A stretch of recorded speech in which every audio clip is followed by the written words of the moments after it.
Alright, welcome back. I would like for us to talk a little bit about the Nuxt Uikit project, and specifically we'll be focusing on, I guess, my experience with using JsDoc so far. And what we're looking at is the version 2 branch, which is essentially the branch that is specific to Nuxt 2. So if you're using or still using Nuxt 2, then and using Uikit, then this is a branch that you'd pretty much be using. So there's a release that was done. When was it? I believe yesterday or so, and that is essentially for adding JsDoc to it because there wasn't any significant documentation as I had mentioned before in the previous video. So essentially the idea was to add JsDoc to it, even though the documentation for the one used with Nuxt 3 is sufficient and it could be used for Nuxt 2 as well. We decided to just do this to actually try out JsDoc and see how it goes, and see if it would be useful for us with what we're doing. And so we have this 2.1.0 release, which is a minor release. So pretty much just adding features but not breaking anything essentially. And if we should look at it, we now have a new documentation site which should be at, let me open it, so it should be at fedorae.github.io/nuxt uikit.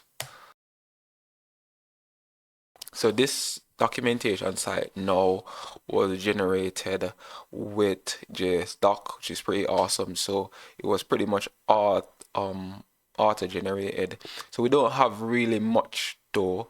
What would typically be here is the different types, modules and global scope variables in the way that we put them together.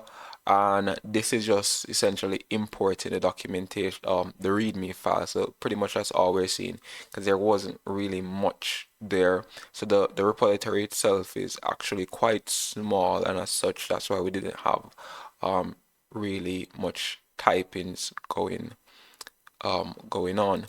If we go into here, we can actually look at some of the changes that were made. So in the lib directory, for the plugins, I think this is where I did most of the changes, and it was pretty small to do. It wasn't a lot, and I'm actually gonna go over the code to show, go into the code itself to show. So I have the repository open here, so I'll just open that in Vim, because I think I can show better examples here. And this is what is there. So one of the beautiful things about this is that I have a Vim plugin that actually helps me to handle stuff like this. So if I do JsDoc, then well, it should. If I do JsDoc, you can see that it automatically goes ahead and pull up the comments that will be needed for us to have the right stuff. So it looks at the function and determines what will be needed. In some, it should also look at stuff like this here, an initialization, and it can pull up it in some instances. Same thing was done here. So it picks up the params and stuff like that and the types. This is where the types would go, and this is pretty awesome because it makes it much easier. The plugin makes it much easier when I'm working with Vim. If you're using something like VS Code, it also has its helpers as well to make it much easy for you. So that was pretty much that, and there wasn't really much here for me to change. Did some amount of upgrades, checking whether or not Uikit is already installed. But that is pretty much it. So I just wanted to touch on it. And just to say the least, the experience wasn't all that bad, because if we can literally generate a documentation site with all the types, granted that it's not showing here, but if we can get all the types out, that is just so amazing and just makes things much simpler.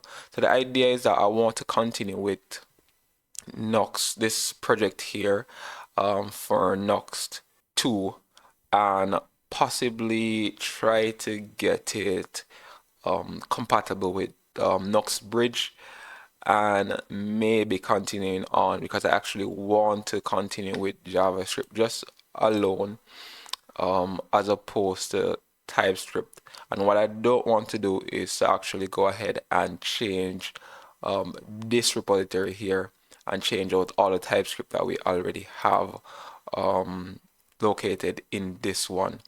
So that's the objective. As long as we don't really break anything, then I guess that working on this branch we can always continue.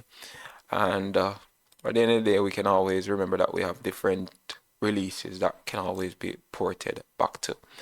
And that is pretty much it. The experience was good, and I think it's something that I want to continue. Even though what I did was pretty simple, I still want to continue using JsDoc and to see where we go here, so we can have native coding essentially when we're creating our library. So that is pretty much it. Thanks for watching, and I'll see you guys in the next one.